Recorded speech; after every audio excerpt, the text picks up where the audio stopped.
Hello friends, welcome back to my channel. This is Muskan Nargawani और हम लोग बात कर रहे थे क्लास 10th के चैप्टर नंबर 7 के बारे में, which is control and coordination. और लास्ट लेक्चर में हम लोगों ने बात की अबाउट कोऑर्डिनेशन इन प्लांट्स। तो ये लेक्चर उसी के सेकंड पार्ट है और इसमें भी हम बात करने वाले हैं कोऑर्डिनेशन इन प्लांट्स के बारे में। और जिन लोगों ने फर्स्ट पार्ट नहीं देखा है वो जाके एक बार देखिए, क्योंकि उसमें भी हमने बहुत इंपॉर्टेंट बातें की हैं। तो बेसिकली अगर हमने जो पिछले वीडियो में जाना उसमें कुछ चीज़ें ऐसी थी कि कोऑर्डिनेशन होता क्या है। Coordination is nothing but stimulus response reaction. ठीक है, यानी कि एक स्टिमुलस आएगा, उसका कोई रिस्पॉन्स देगा, उसको कहते हैं स्टिमुलस रिस्पॉन्स रिएक्शन। और उसमें किस चीज़ की ज़रूरत होती है? कोऑर्डिनेशन की ज़रूरत होती है।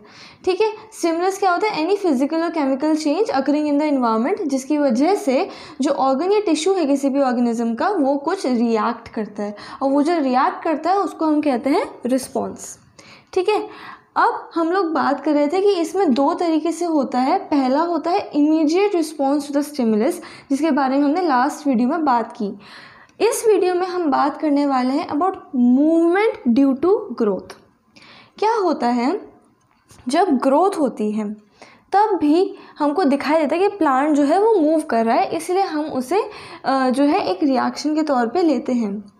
इसमें हम लोग पिछली बार हम लोगों ने बात की थी अबाउट टेंड्रिल, जिसमें होता क्या है। फॉर एग्जांपल ये एक बार्क है, ठीक है, यहाँ पे एक ऐसा प्लांट है जिसमें टेंड्रिल्स होते हैं। टेंड्रिल्स क्या होते हैं? फॉर एग्जांपल अगर आपने मटर का यानी कि पी का पौधा देखा है, ठीक है, इसमें क्या होता है, स्पेशलाइज्ड स्टेम होती हैं जो ऐसे लिपट जाती हैं किसी भी चीज़ पे जिस पे वो टच करती हैं। तो फॉर एग्जांपल यहाँ पर पी का पौधा है, वो इस तरह से ग्रो कर रहा है, ठीक है, आराम से ग्रो कर रहा है। फिर ये जहाँ ये ऐसे ग्रो कर रहा है, जहाँ पे ये टच करेगा, जैसे यहाँ पर इसने टच किया और यहाँ पे इसने टच किया, ठीक है, तो वहाँ पे जो सेल्स हैं उनकी ग्रोथ जो है थोड़ी स्लो हो जाएगी। जो आगे जो पार्ट टच नहीं कर रहा है स्टेम का, उसके कंपैरिजन में। फॉर एग्जांपल यहाँ पर टच कर रहा है और यहाँ टच कर रहा है, तो इन दोनों जगह पे जो ग्रोथ है सेल्स की वो धीरे हो जाएगी, रुकेगी नहीं, धीरे हो जाएगी। और यहाँ पे फास्ट, मतलब उसकी नॉर्मल स्पीड रहेगी। तो ये यहाँ पर था, यहाँ पर इसकी स्पीड स्लो हो गई और आगे बढ़ता गया, फिर यहाँ पर टच हो गया, ठीक है, तो यहाँ पे स्लो हो गई और यहाँ पे फिर अगेन नॉर्मल स्पीड है। तो क्या होता है, इस तरीके से ना जो स्टेम है वो इस तरह से राउंड घूम जाती है, क्योंकि यहाँ पे स्लो हो गया, ये बढ़ता जा रहा है, तो इसने यहाँ पर पकड़ लिया, एक पॉइंट पर पकड़ लिया और फिर ये आगे बढ़ रहा है, तो इसलिए ये कर्व मोशन में घूमती है। और इस तरीके से जो पूरा प्लांट है इसके इस तरीके से चारों तरफ लिपट जाती है। तो ये टेंड्रिल का फंक्शन होता है और ये मूवमेंट की तरह शो करता है। तो इसीलिए इसमें फर्स्ट एग्जाम्पल हम लोग ऐसा टेंड्रिल का देखते हैं, ठीक है। फिर इसके बाद में हमने कहा था पिछले लेक्चर में कि हम पढ़ेंगे ट्रॉपिज्म के बारे में। तो ट्रॉपिज्म क्या है? Tropism is nothing but this bending. ये जो बेंडिंग होती है ना, उसको कहते हैं ट्रॉपिज्म। अब ये ट्रॉपिज्म अलग अलग वजहों की वजह से होता है। देखो यहाँ पे तो टच की वजह से हुआ, ठीक है, इसके अलावा और भी बहुत रीजंस होते हैं। फॉर एग्जांपल लाइट हो गया, ग्रेविटी हो गया, बहुत सारे रीजंस होते हैं और उन्हें स्पेशल टर्म्स दिए जा रहे हैं। ये जो आप देख रहे हैं ना, ये अलग अलग टाइप के ट्रॉपिज्म हैं। तो इनके बारे में अब हम लोग डिस्कस करते हैं डिटेल में। तो ट्रॉपिज्म क्या होता है? Tropism is nothing but bending of plant part में कुछ भी आ सकता है, स्टेम भी आ सकता है, जैसे स्टेम हो गया, रूट हो गया, ठीक है, ड्यू टू स्टिमुलस, ठीक है। ऐसे ही बेंडिंग नहीं होती है, उसको कोई स्टिमुलस मिलता है, उसके रिस्पॉन्स में tropism is simply a response to the stimulus. और इस रिस्पॉन्स में होता क्या है? बेंडिंग होती है, ठीक है। सबसे पहले आता है फोटोट्रॉपिज्म। जैसे कि नाम से पता चल रहा है, फोटो यानी कि हम कहाँ यूज़ करते हैं? लाइट के कॉन्टेक्स्ट में। तो फोटोट्रॉपिज्म का एग्जाम्पल हम लोग लेके चलते हैं सीड का, ठीक है। तो सीड जब ग्रो करता है तो उसमें जर्मिनेशन में क्या होता है? शूट निकलता है और रूट निकलता है, ठीक है। तो ये ग्राउंड है, यहाँ पे हमने डाला सीड, ठीक है। इस सीड के यहाँ से निकला शूट, यहाँ से निकला रूट, ठीक है, हमने पिछली बार भी डिस्कस किया था। तो ये जो सीड है ये शूट ऊपर ही क्यों जाता है, रूट नीचे ही क्यों जाता है? ट्रॉपिज्म की वजह से, क्योंकि इसमें कुछ ऐसे केमिकल्स होते हैं जिसकी वजह से जो शूट है वो लाइट की तरफ अट्रैक्ट होती है, तो ये ऊपर की तरफ ग्रो करती है, और जो सीड है वो नीचे की तरफ अट्रैक्ट होती है। ये पॉजिटिव और नेगेटिव इसको समझ सकते हैं कि इसमें दोनों केस में लाइट ही जो है वो स्टिमुलस है, लेकिन उस स्टिमुलस की वजह से रिस्पॉन्स दोनों का अलग अलग है। ठीक है, फॉर एग्जाम्पल अगर कोई आपको चाटा मारता है तो दो तरह के लोग होते हैं, एक जो पलट के तुम्हें भी चाटा मार देंगे, दूसरे जो दूसरा गाल आगे कर देते हैं, जो गांधीवादी होते हैं। ठीक है, वो आजकल मिलते नहीं है, बट इस टाइप के लोग भी होते हैं। ठीक है, तो उसी टाइप से एक ही स्टिमुलस पे दो अलग अलग रिएक्शंस होते हैं, तो वही चीज़ सेम यहाँ पर है। ठीक है, इसी सेम रिएक्शन को हम लोग पढ़ सकते हैं जियोट्रॉपिज्म के केस में। जियोट्रॉपिज्म, जियो हम कहाँ यूज़ करते हैं? जियोग्राफी आपका सब्जेक्ट होगा, और उसमें हम क्या पढ़ते हैं? अर्थ के बारे में। ठीक है, अर्थ में क्या होती है? ग्रेविटी। तो G for geotropism and G for gravity. तो इसमें ग्रेविटी जो है दैट इज़ अ स्टिमुलस। तो सेम एग्जांपल हम लेंगे जर्मिनेशन का। ग्रेविटी इस डायरेक्शन में होती है। ठीक है, शूट जो है ग्रेविटी के अपोजिट डायरेक्शन में बढ़ती है, तो ये यहाँ पर नेगेटिव हो गया और यहाँ पे पॉजिटिव हो गया, क्योंकि रूट जो है वो ग्रेविटी की डायरेक्शन में बढ़ रही है, तो इसलिए पॉजिटिव और यहाँ पर negative. Then comes chemotropism. Chemotropism, chemo यानी कि केमिकल। ठीक है, अब इसका एग्जाम्पल क्या है? आप लोगों ने फर्टिलाइजेशन पढ़ा होगा प्लांट्स में। क्या होता है, जो पोलन होता है, ये अगर हम कहें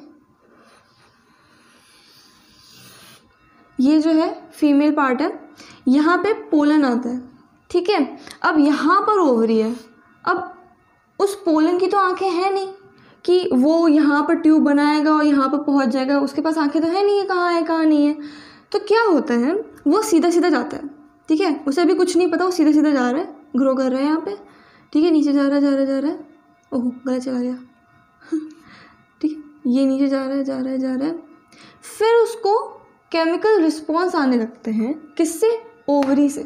ठीक है, तो वो सीधा जा रहा है, फिर उसको अचानक से रिस्पॉन्स आया कि अरे एग सेल तो इधर है। उसको लोकेशन पता चल जाती है कि इसके अंदर एग सेल है, इसके अंदर जाना है हमें। तो फिर वो इस तरह से बेंड होने लगता है और अंदर चला जाता है। तो यहाँ पे क्या होता है, सारा केमिकल जो है, केमिकल्स के थ्रू, केमिकल्स की वजह से जो है बेंडिंग हो रही है, तो इसलिए हम उसको क्या कहेंगे? कीमोट्रॉपिज्म। नेक्स्ट आता है हाइड्रोट्रॉपिज्म। इसके एग्जाम्पल्स हम लोग याद रख सकते हैं। इसमें क्या होता है, कैरेट होता है, रेडिश होता है और टोमेटो भी होता है। इसमें होता क्या है, जब प्लांट ग्रो कर रहा है, ठीक है, मान लेते हैं कि अचानक से ऐसी कंडीशन आ गई जहाँ पर पानी की बहुत कमी हो गई। ठीक है, तो ऐसा तो है नहीं कि रूट में अचानक से सारा का सारा पानी जो है वो चला जाएगा, गायब हो जाएगा। तो कुछ एरिया ऐसे होते हैं जहाँ पर पानी ज़्यादा होता है, कुछ एरिया कम होते हैं, कुछ एरिया में पानी कम होता है। फॉर एग्जांपल ये लैंड है, तो यहाँ पे ऐसे डायरेक्ट सनराइज पड़ दी थी, तो यहाँ पर पानी कम हो गया और यहाँ पर थोड़ा ज़्यादा है, क्योंकि यहाँ पर एक छोटा सा प्लांट भी था, तो उसने शेड दे दी, तो यहाँ पर पानी ज़्यादा था। तो इसमें जो रूट है वो कहाँ ग्रो करेगी? वो इस डायरेक्शन में ग्रो करने लगेगी, क्योंकि यहाँ की जो रूट होगी ना वो ज़्यादा डेंस होगी बजाय इसके। वो क्योंकि यहाँ पर ज़्यादा पानी है, तो उसको क्या स्टिमुलस मिलता है कि यहाँ ज़्यादा पानी है, यहाँ पे हम ज़्यादा अच्छी तरीके से ग्रो कर सकते हैं, तो वो उस डायरेक्शन में अपनी रूट को ले जाती है। तो इसीलिए पानी की वजह से क्योंकि हो रहा है, हाइड्रो यानी कि वाटर। ठीक है, हाइड्रो यानी कि वाटर। ठीक है, क्योंकि ये पानी की वजह से हो रहा है, और जो रूट की ग्रोथ है वो चेंज हो रही है, उसमें भी रूट की बेंडिंग हो रही है एक तरीके से। तो इसीलिए हम लोग इसको कहते हैं this is also one type of tropism. And which tropism? Hydrotropism. ठीक है, सो दिस वाज अबाउट कि किस तरीके से मूवमेंट होता है। ठीक है, लेकिन एक्चुअली रिस्पॉन्स कैरी फॉरवर्ड किस तरीके से होता है। फॉर एग्जांपल अगर हम ह्यूमंस की बात करें, तो हम लोग इलेक्ट्रिकली जो है सारे के सारे सिग्नल्स हमारी बॉडी में ट्रांसफ़र होते हैं, ठीक है। ट्रांसमिशन कैसे होता है? इलेक्ट्रिकल सिग्नल्स के थ्रू।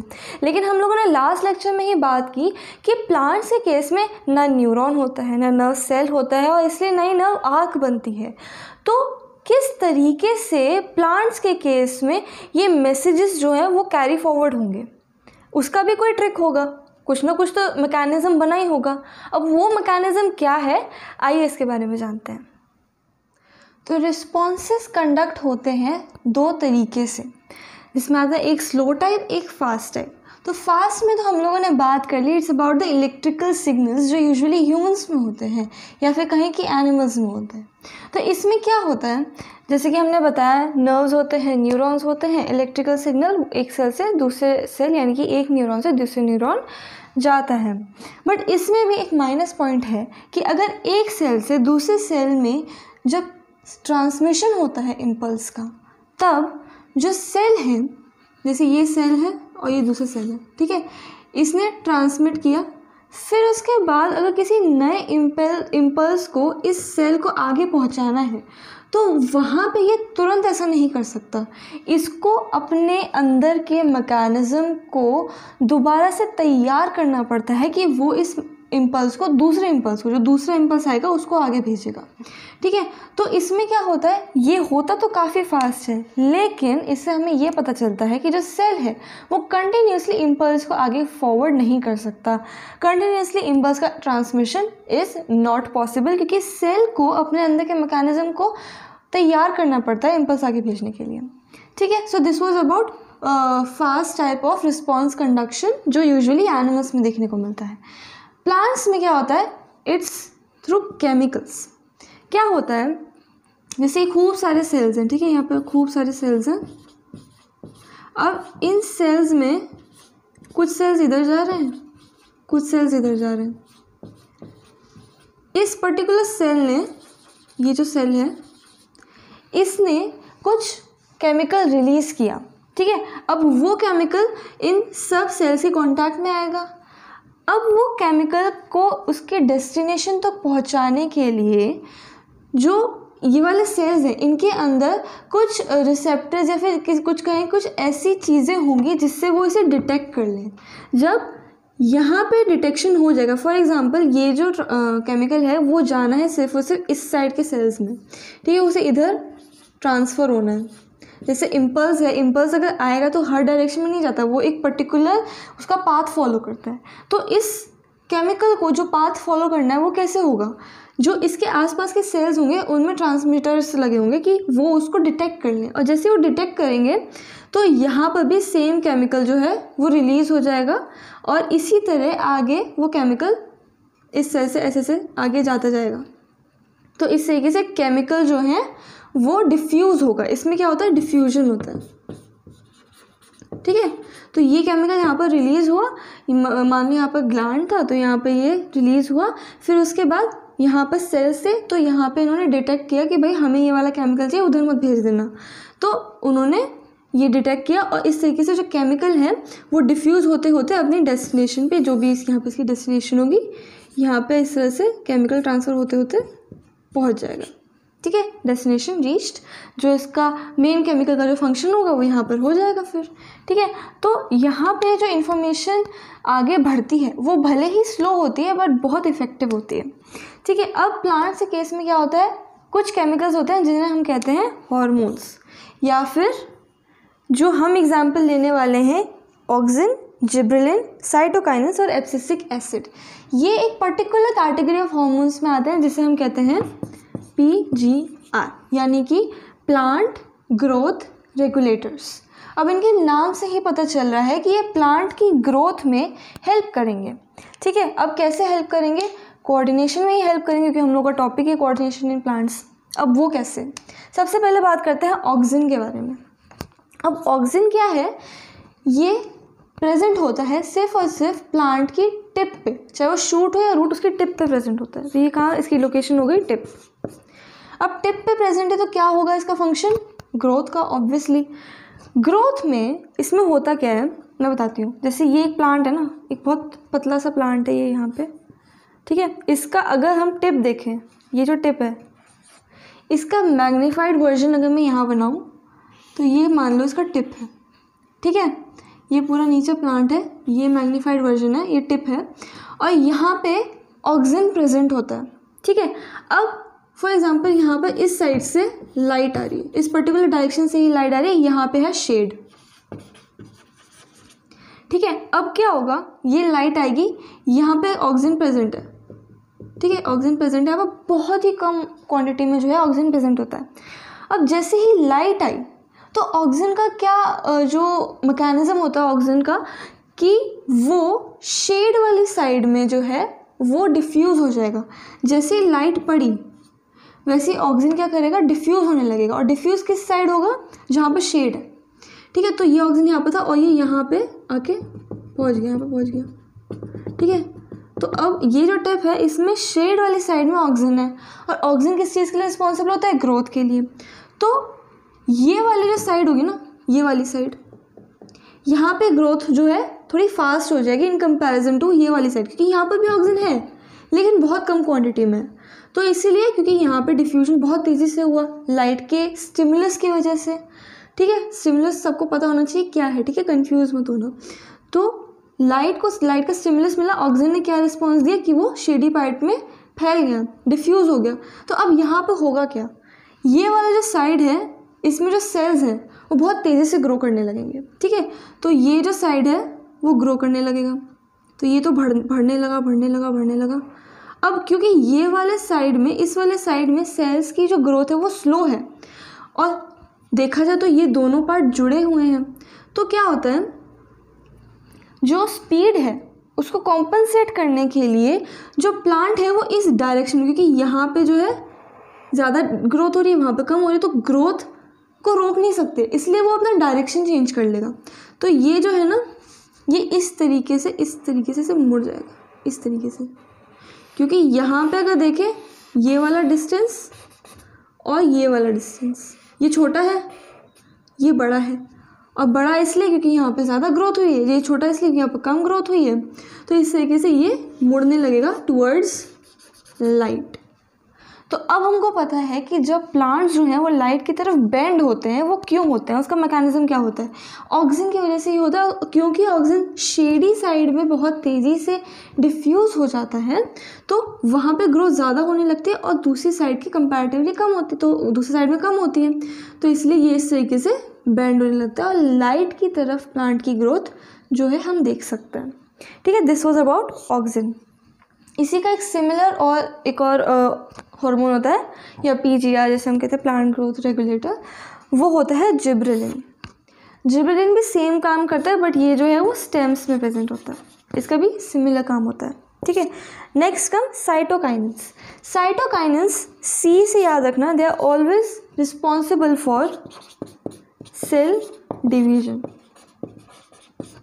ठीक है।